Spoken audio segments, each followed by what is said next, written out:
Hello everyone and welcome to another video.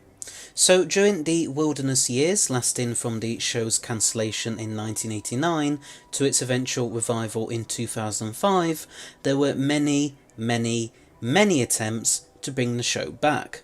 There were various films that were mooted, with one attempt eventually bearing fruit and morphing into the 1996 TV movie. There were also various attempts at an animated series, with the proposed Nelvana one being the most famous. They even tried to bring the show back as a webcast, starring Richard E. Grant as the Doctor, with Scream of Shauka marking the only outing for his Shauka Doctor, except for the short story The Feast of the Stone, of course. But the one that would ultimately succeed would obviously be the 2005 revival, starring Christopher Eccleston and Billie Piper, and with Russell T Davies as its showrunner. And since then, the new or revived series has continued, with almost 14 series and technically 9 brilliant Doctors, having appeared or be about to make their debut in the series very soon. But why was the revival such a success? Well, I suppose you could say that it was in the right place at the right time. Various issues had plagued all of the previous attempts to bring Doctor Who back, but you could argue that one of them was a lack of fully committing to shaking things up within the show. For example, the TV movie famously relied too much on continuity references to the show's past, without first explaining what the hell they were on about to any new viewers. And this certainly wouldn't have helped when it came to trying to appeal to a mostly American audience. Sure, some Americans had heard of the show and become fans of it in the 70s and especially the 80s, but it was hardly something that most of the American public really knew much about. It wasn't a show with a massive cultural impact in the US, as it was and still is in the UK. But the revival, and specifically the David Tennant and Matt Smith eras, led to many more Americans discovering the show for the first time and falling in love with it. The revival knew not to rely too much on the show's past, and that was something that Russell T Davies, despite being a massive Doctor Who fan himself, intentionally chose to do.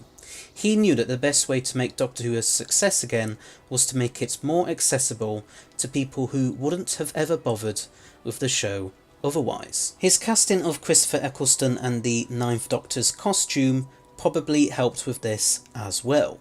By casting Eccleston, Russell had gone with an actor that was outside the stereotypical cliched pool of actors that the British press tended to say should be the next Doctor. His decision to have Rose Tyler as a gutsier, more independent and feistier companion also helped to go against the stereotypes that everyone in the British media had long associated with the show. That's not to say that there weren't strong female companions in the classic series, as there absolutely were. Sophie Aldred's Ace springs to mind as just one example, and there are definite parallels between Ace and Rose. But RTD's decision was based on showing everyone who had ever mocked the show since it went off the air just how utterly wrong they were. When I watch Series 1, I'm reminded of just how 2000s it is. But that's not a bad thing, and it's certainly not an accident either. By making the show feel more contemporary and relatable, RTD knew that would also help the show appeal to a much wider audience. And it certainly did. Other ways that Rusty Davies modernised and shook up the show includes having much of Series 1 based on or around Earth, which again helps to get away from the unfounded and negative assumptions that the British press had made of the show. He also went out of his way to use the latest advances in CGI so that the show would no longer be accused of having wobbly sets. Perhaps the biggest and most impactful way RTD shook up the show, however, was the Time War. This gave the Doctor not only a deeply tragic past, but also a lot of depth. Hell, it practically reshapes the Doctor as a character. You truly felt for just how traumatised the 9th and 10th Doctors were by the Time War. All of this helped to catapult the show to being practically a cultural juggernaut from 2005 to 2013. And yeah, sure, its popularity among the casual viewing public has since declined throughout the past 10 years, but the fact that it's still going at all is a real testament to what RTD and everyone else working on the show managed to achieve back in 2005. The fact that Rusty Davies is now back as the showrunner just says it all, really. And hopefully the 60th specials and Series 14 will mark a whole new revival, or more accurately, revitalisation of Doctor Who. So to answer the question in the title, is Series 1 the perfect revival? I would say yes, it absolutely is. It's a great example of how to really shake things up with a TV show without getting rid of the core elements. It's the best way of forging a new path ahead, while still at its very heart not veering too much away from what came before. But anyway, so there's my thoughts, but what are yours? Do you agree with my take on Series 1 being the perfect revival or not? Please let me know in the comments section below.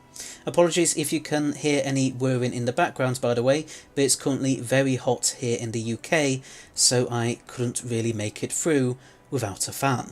Anyway, so thanks for watching, hope you liked it. Please don't forget to press that subscribe button below, as well as press the bell icon at the side of it, so that you'll stay notified of when all my new videos come out. This channel currently has 1,364 subscribers as of the time of writing and recording this video.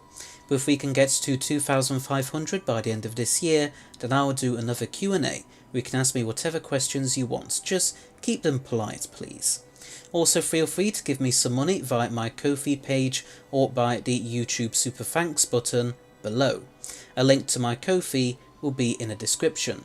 Whether you want to give me anything or not is entirely up to you, however, so please don't feel like you have to. Also please rate and comment below your thoughts on all of this, and I shall see you all in another video. So until next time, bye bye!